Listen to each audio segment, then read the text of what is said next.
Welcome to the Journal Editorial Report. I'm Paul Gigot. House and Senate Republicans reached a final deal on tax reform Friday, setting the stage for an historic vote in Congress next week. The agreement would slash the corporate tax rate to 21% beginning in January, down from 35% now, while the top individual rate would drop to 37% from 39.6%. And in a last-minute tweak to bring Florida Senator Marco Rubio on board, the final deal expands access to the child tax credit for low and middle income families. President Trump made his final push for overhaul on Wednesday. As a candidate, I promised we would pass a massive tax cut for the everyday working American families who are the backbone and the heartbeat of our country. Now we're just days away.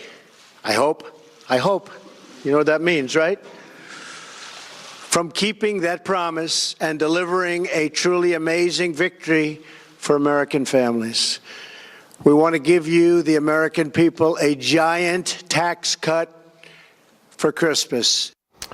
Wall Street Journal columnist and deputy editor Dan Henninger joins the panel. Also, columnist Kim Strassel, editorial writer Kate Batchelder-Odell, and assistant editorial page editor James Freeman. So, Kate, you followed this ins and outs, detail upon detail. The final bill, good tax policy, a good reform or not?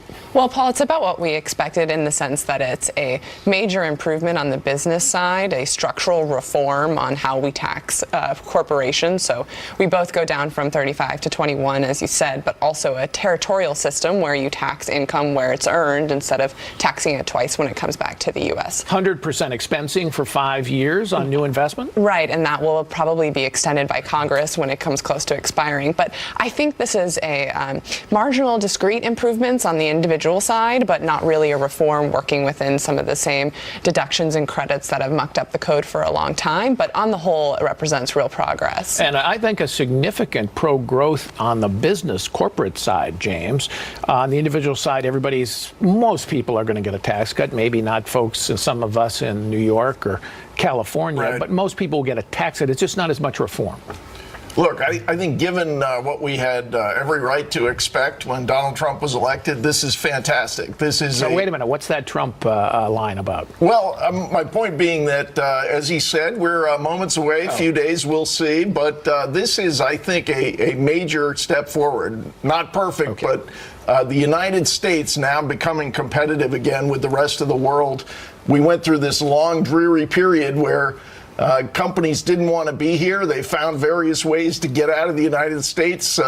Jobs were not being created here, and this is a real change. And I think the markets have been reflecting that optimism, and you're also seeing economic growth pick up, investment pick up. Finally, the U.S. is competing again. Kim, that is the wager here, that this will be a reform that improves the productivity, the underlying productivity and growth potential of the American economy. That will draw capital to the United States, will increase business investment, which during this expansion has been historically low.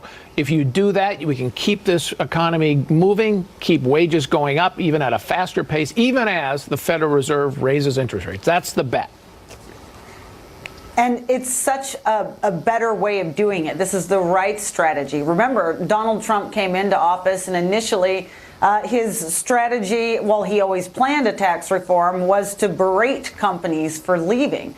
When, of course, you can't blame them for doing so. The better way to do it is to create this infrastructure, this pro-growth tax policy, and encourage companies to stay or expand or to invest here from a new perspective. And it's also, just point out, this is dovetailing with some other very important Trump initiatives like deregulation, like a boom in the energy sector, and that's going to help with American competitiveness as well. Dan, why is the individual side, the individual reform, disappointing? Well, it's disappointing because they haven't really reduced rates all that much. They've got the child care credit in there. They buy for Marco Rubio to join them, and so the top rate doesn't come down all that much. The incentives to invest and work harder just aren't there. They just aren't there on the individual side. So it's more, and part of the reason is they had to keep this within a cap, a 10-year budget cap. It was $1.5 trillion essentially that they were working with, that much of a tax cut. One way or another, they had to stay inside that ceiling. And I think the individual reform suffered as a result by pushing and hauling a lot of the pieces of that inside the cap. They also didn't want to make the tax code any less progressive. And we have a very progressive tax code. People who higher incomes pay almost all of the taxes, most of the taxes. So they didn't want to change that. So they had to kind of finagle it in a way that didn't really cut rates much. Sure. I mean, it is slightly jury-rigged in that sense. But I would give one word to the Republicans for lowering the top rate from 39 to 37. And that will have modest growth effects. I mean, it will look nothing like when Reagan lowered the top rate from 50 to 28. No one expects that. But what it does do is it's a symbol that the top rate is not permanent. If Republicans had declined to lower the top rate at all, and remember that the Senate bill only lowered it to 38 and the House didn't touch it, and in some brackets increased it. So I do think this represents some progress that Republicans can fight another day on this question. Kim, disappointments? You have a few here. Any in the bill? Well, look, I would have loved to have seen a much cleaner bill. For instance, I understand why they did it, to get the support of those House Republicans from high tax states. But we have this $10,000 deduction on state and local taxes still. That's distortionary. I wish Marco Rubio had not, in fact, got his child care tax provision, because let's be very honest, this is redistributionist policy. It's taking from some taxpayers, giving to others. This should not be good conservative policy. It's also not pro-growth policy. It adds nothing to growth. And in fact, can in fact be a discouragement for people working. Big victory, James, on the repealing the individual mandate on Obamacare, though. I think the whole thing is a big victory. When I was saying more than we could expect, President Trump is a rookie at this, and he's delivered. You have to call it a huge win. On the corporate side, even the individual, this is going to exceed people's expectations when they see more simple filing and less withholding. Freeman's enthusiasm is up. When we come back, the man who appointed Robert Mueller faces a grilling on Capitol Hill as newly released texts further stoke concerns of bias in the special counsel's Russia probe.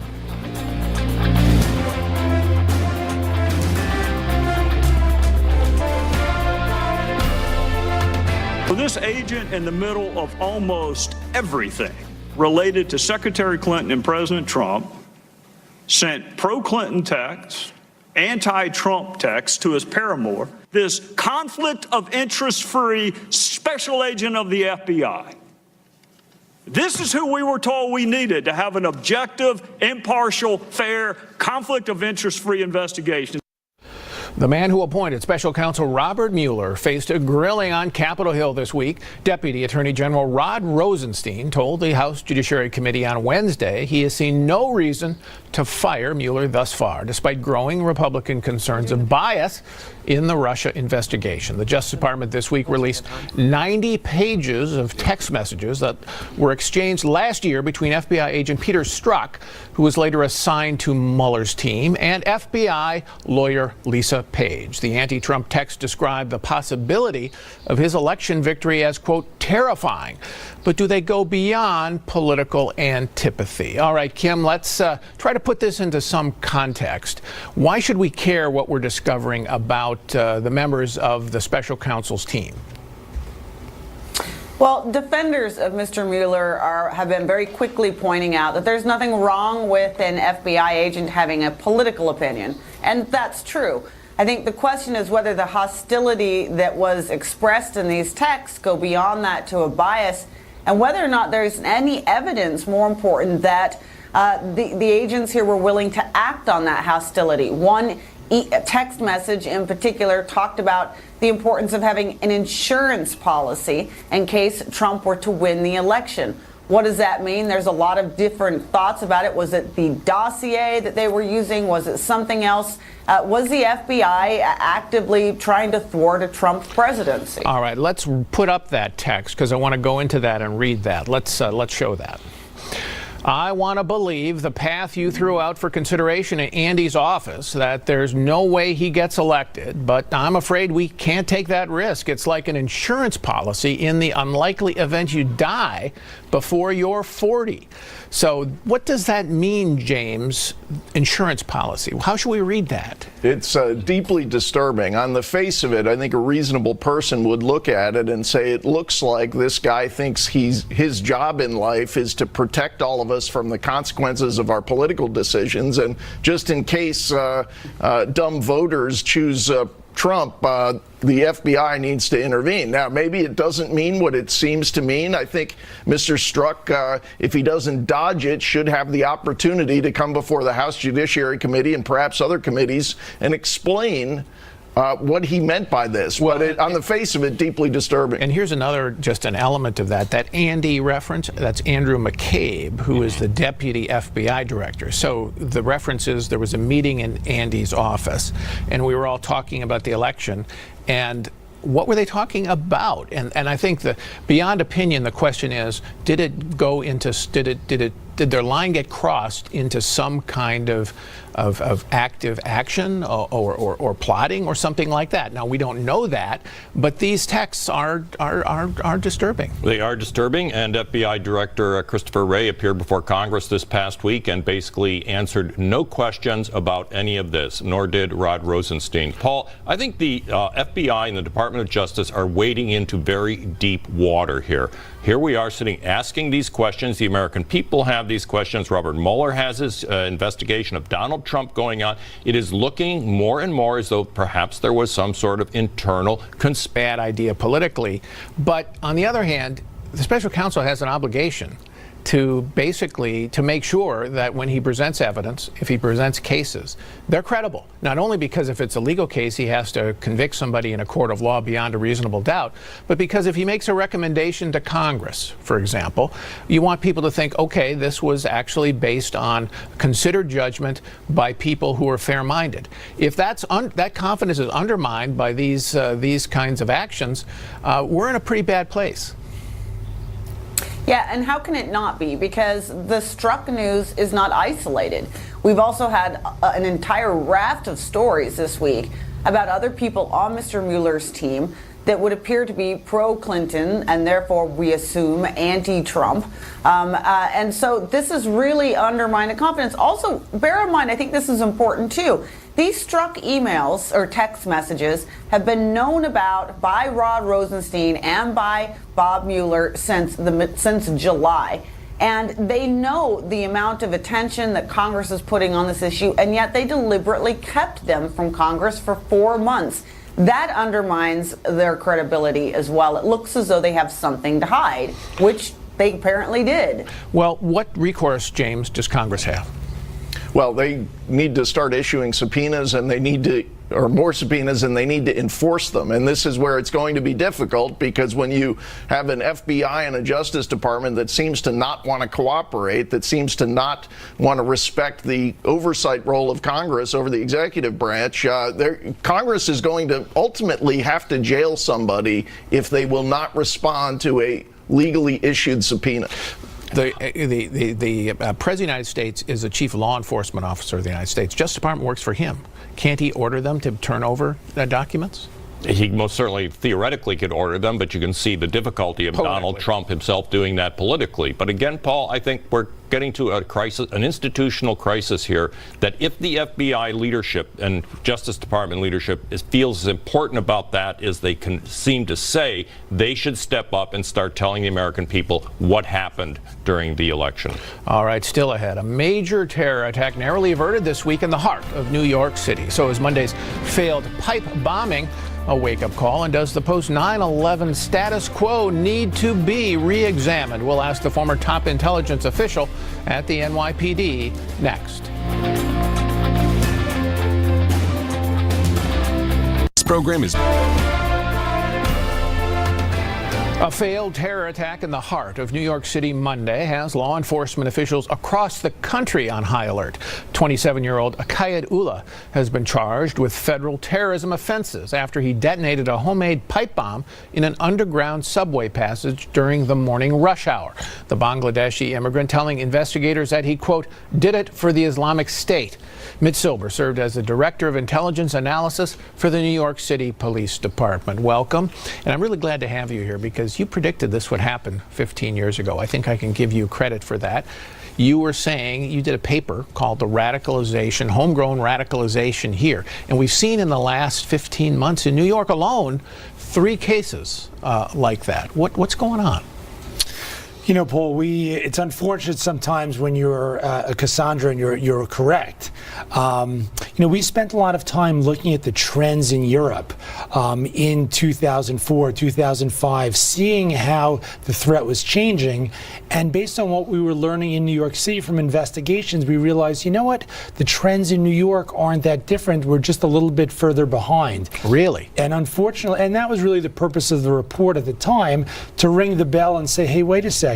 Sure, Muslim immigrants to the United States integrate much better here than in Western Europe. That's part of the American dream, the American story. We're a melting pot. Right. But that doesn't mean that they are immune to radicalization, and we should be concerned because that's a story coming here. Well, if you look at the trends in New York after 9/11, of course, that horrific attack, you got the NYPD and the FBI, you found you stopped a couple of attacks, but there's a long period where there really weren't any. There was the one guy in Times Square who tried to explode a car bomb and failed, but there weren't a lot of other attempts. Now, in the last 15 months, we've had 3. Yeah. So is this just a coincidence, do you think, or is this is the kind of thing we're going to see more often? Yeah, it's a question that I think is now appropriate to begin to ask. I mean, when you think about from 9/11 to 2017, you essentially went 16 years without a successful attack in New York City. And if you're a bad guy looking at New York City looks invulnerable. It looks invincible. There's this shield around the city. You know, on October 31st, unfortunately, that shield was pierced. And now it was demonstrated that, yes, an attack can be carried out in New York City. And now we have, less than 6 weeks later, a second attack. And frankly, our first suicide bomber in New York City. Because that's what he was attempting to do. It's just that he was so incompetent, and we got lucky. We got very lucky. It was only the fact that he wasn't a good electrician and he couldn't actually make it work. Otherwise, there was nothing to stop him from exploding a few blocks from here. All right. So is the NYPD, as you observe it, doing something differently now than it did in the past? Look, I think, there's a political question that has to be asked. When Mayor de Blasio ran for mayor, essentially he ran to some degree against the NYPD. That was really who he positioned himself against. And shortly after coming into office, a lot of media attention was garnered because they issued a press release when they shut down a unit called the demographics unit. Right. I don't know how many times in the history of the NYPD that when a unit of half a dozen people was shut down, it justified a press release. Now, what did that demographics unit do, and why was it important?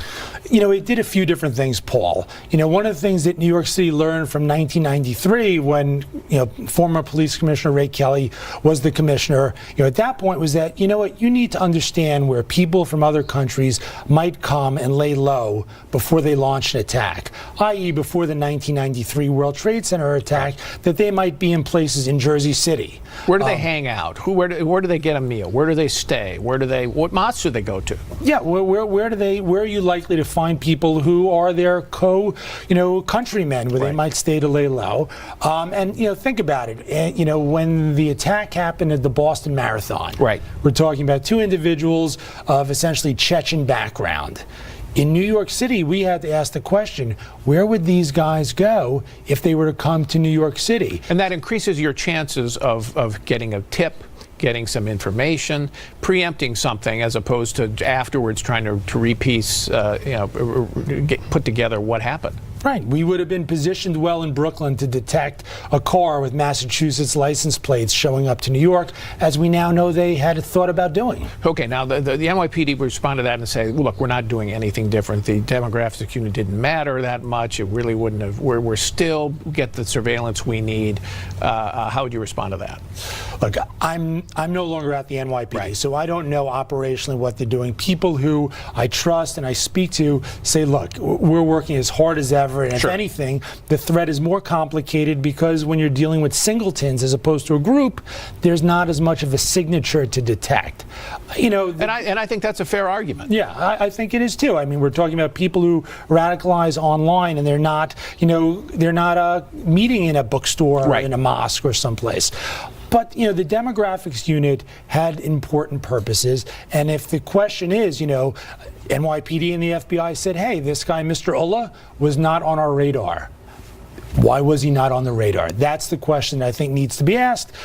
Maybe everything was being done and he just sort of slipped through, but 3 people in 14 months, this begins to be a question that's worthwhile thinking about. Yeah, I agree. All right, thank you, Mitchell. We appreciate your being here. Still ahead, Alabama sends a message. What Republicans can learn from Roy Moore's Senate defeat when we come back. A stunning setback for Senate Republicans this week as embattled GOP candidate Roy Moore was narrowly defeated by challenger Doug Jones in Alabama, sending Democrats their first Senate seat. Pressure on them to get it done this year so that Luther Strange, the sitting senator from Alabama, can vote for it. What about the rest of the Republican agenda going forward? Let's Well, assume tax reform passes, but then they seat Doug Jones. What does that loss of 1 Senate seat mean? Well, look how difficult it was for him to get anything done with 52 Senate seats. 51, they can only afford to lose 1. And then on budget issues, they're going to need Democratic votes. The Democrats have the wind at their back. They're not going to be much help to the Senate Democrats. And especially in the area of judges, or say a Supreme Court nomination is going to be very difficult, say, if Anthony Kennedy were to retire. It looks as though President Trump probably would not be able to nominate another justice in the Scalia mode, because you have senators like Lisa Murkowski and Susan Collins who would probably push back against that. Yeah, I think it's going to make it much harder, because if you only lose 2 votes, Kate, on the judicial question, you're done. So the nominee would be defeated. So the pressure will be on to say nominate somebody who is has a little more, maybe like Justice John Roberts, or maybe like Anthony Kennedy than Scalia. Right, and I think it also has an impact on lower judges as well. I mean, as of this week, the Senate has confirmed 12 circuit court judges, which is the most in the first year of any presidency since the circuit courts were created in 1891. It's amazing. That's an amazing accomplishment, and they better keep the pace up in coming into the new year. What about, James, the rest of the agenda? I mean, they're talking about welfare reform, talking about entitlement reform, infrastructure spending. All of those are going to take 60 Senate votes. Maybe they can do one more reconciliation bill that gets 50, but even that, with 51, is going to be tough. Yeah, I mean, you've turned a reliable yes vote for the Republican agenda into a no, or maybe not. I mean, we'll see if Doug Jones has any interest in re-election. He may. It's a no. Probably a no. But I think it's so at the margin, it probably hurts them this year in terms of their legislative agenda, but I think it helps Republicans long term. I think the Democrats wanted to run against Roy Moore in 50 states next fall. They won't be able to do that now. So I think long term, probably not a big negative for Republicans. Kim, the striking figure I saw, one of them in this race, was Donald Trump's approval rating in Alabama, which is one of his best states. It was only at 48% in the exit poll for the Senate campaign. It was 62% when Trump won in 2016. If he's at 48% in Alabama, we know he's under 40 in all kinds of important states where Senate candidates and House candidates are going to run. What does this tell us, this race, about 2018? Well, and we know how much that hurts Republican candidates. Look, don't forget that this Alabama race comes on the heels of Virginia and the gubernatorial race there, where Ed Gillespie, who was a rock-solid candidate, could not pull out a victory. He got somewhat crushed in that race by the Democrat. And no doubt a huge amount of it was because of suburban voters who were Republican-leaning, but they were just very unhappy with the president. His approval rating is very low. That is very worrisome, Republicans going ahead. More than Alabama, that's a little bit of an anomaly given the bad, poor candidate quality down there. But if you get even amazing candidates like Gillespie and they're being dragged down by a President Trump, there's a likelihood that Republicans could lose the House and the Senate next year. And this is something the president really needs to be worried about more than his Twitter feed. Yeah, and Paul, especially for 2018, the Democrats now are feeling pretty good about this because standard political analysis suggests that they may be building a wave towards 2018. The president's approval is down below 50%. 40. Right, 40%. The generic ballot, in which you ask people whether they would prefer Republicans or Democrats in the Congress, is going with the Democrats at the moment. Democratic donors are enthusiastic. They're now going to start spending money to support some of these candidates. 2018 is going to be about turnout. Democrats going to be out there working just as they did in Alabama to turn their voters out. And you've got Republicans a little bit back on their heels. So at the margin where these elections are decided, the Democrats are at the moment running uphill against the Democrats in 2018. Well, I think also if you look at the map for Democrats, it should be a tough map for Democrats. They've got to hold 26 seats, and they have to flip Arizona and Nevada if they want to take control of the Senate. But that looks possible because the changes we've seen in Nevada have made it a more blue state over the past 6 years. And in Arizona, we have another Bannon-backed candidate, Kelly Ward, that could repeat the mistakes of Alabama. You mentioned the word Bannon, Steve Bannon. Silver lining department, James. Bannon backed Roy Moore. Yeah. He said it was a test of the Republican, whether or not you support the establishment. But his credibility was not helped by backing such a flawed candidate. No, and I think this may be a useful wake-up call for Republicans. You look at this race and you say, no, even if you liked Roy Moore, he lost, and you got to win seats to affect policy. He lost in the reddest state in the country. Right, and I think you would hope there's some reconsideration of this idea that there needs to be a rebellion against Mitch McConnell, for example, Senate Majority Leader. You look at the history of the conservative movement, it was about taking over the Republican Party from liberals in Manhattan who had taken it over. Mitch McConnell is not a liberal. As we mentioned, he just set a record on getting conservative judges onto circuit courts. He's about to get a tax cut through. So this is not the problem in Washington. Not that he doesn't have his faults, but I would hope there would be a reconsideration. Yeah, I think Bannon's more interested in being a kingmaker than he is an actual conservative policy victory. Still ahead, President Trump takes on Senator Kirsten Gillibrand after the New York Democrat calls on him to resign over allegations of sexual misconduct. So is this week's skirmish a preview of the battles to come in 2018 and 2020? President Trump taking on Senator Kirsten Gillibrand this week in his usual understated style, attacking the New York Democrat after she called on him to resign over allegations of sexual misconduct. The president tweeting, quote, lightweight Senator Kirsten Gillibrand, a total flunky for Chuck Schumer and someone who would come to my office begging for campaign contributions not so long ago and would do anything for them, is now in the ring fighting against Trump. Very disloyal to Bill and crooked used. I think we want to go back to 140 characters, James, not 280 on Twitter. This is so much fun. I don't know. Well, you can say that this is just a distraction, but there's a serious political strategy that Democrats are developing here. What is it? Yeah, there's been a lot of talk about fake news this year. This is fake politics. The Kirsten Gillibrand argument that suddenly, after being part of the Clinton machine, she's appalled by sexual abuse of women. This is now topic A for her, apparently, after ignoring it for years. But isn't it good politics? I mean, she just said Bill should resign, should have resigned in the 1990s. She's thrown the Clintons under the bus. She's hoping to run in herself on this theme, and she's saying, basically, I'm going to run to mobilize women against Trump. Yeah, she's saying that, and she's saying that 5 minutes after her Clinton pals are no longer politically useful. We didn't hear a word about this from her for a decade or more. But But even the Clintons are gone, James. So okay? right. And so now what about the now? game is to make this the war on women theme all about Trump and pretend that what he said was a sexist comment. Even if you go back to his campaign launch in 2015, this was the premise of his candidacy, talking about these politicians who'll do anything for money, and he used to buy them off, and that was the heart of his message.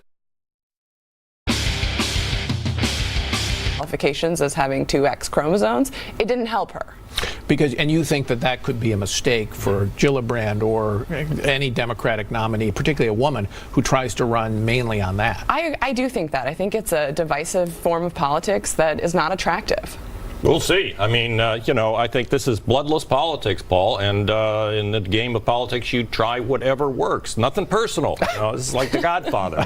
And if anybody who understands that, it's Donald Trump. I'll tell you that. Yeah, exactly. And since Harvey Weinstein, this issue of sexual harassment of women has been elevated. There's a new story every day, and they are running it at Donald Trump again. It failed in the campaign, but now they're going to run it towards 2018. Well, that's right, and that's the key phrase, I think, Kim. 2018. I think a large part of this is Democrats are looking at the Alabama suburbs, where a lot of Republican women either didn't vote, come out for Roy Moore, or they voted for a write-in, or they voted for Doug Jones, and I think that's where the Democrats are aiming in 2018. That's absolutely right. That's the number that has not gotten near enough attention this week, which was the nearly 60% of women in Alabama who voted for Democrat Doug Jones, and also something close to 30% or more of white women who voted for Doug Jones, which is twice the number of white women voters in Alabama that voted for Barack Obama in 2012. So they believe that this issue is a way to turbocharge them in the elections because they had similar results when they were in Virginia. And that is why they're throwing their own guys over and trying to, let no good crisis go to waste. They're going to try to turn this into a campaign strategy. All right, when we come back, as the price of Bitcoin soars, we take a closer look at the cryptocurrency. So is it a promising investment opportunity or a risky bubble about to burst?